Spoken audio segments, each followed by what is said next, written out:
দেখো আমরা রজয় নদী পার হচ্ছি। এটা হলো রজয় নদী। রজয় নদী তো, এটা হলো রজয় নদী। ওই পারে হলো বর্ধমান।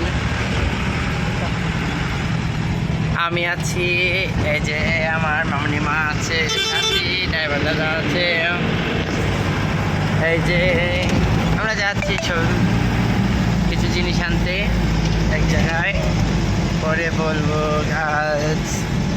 এটা হলো রজয় নদী, পুরো শুকনো হয়ে আছে।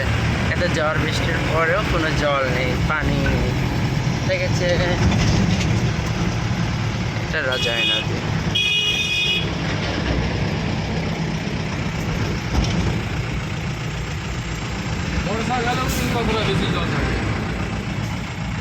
বর্ষাকালেও নাকি এখানে এতটা জল থাকে না, দেখেছেন গাছ।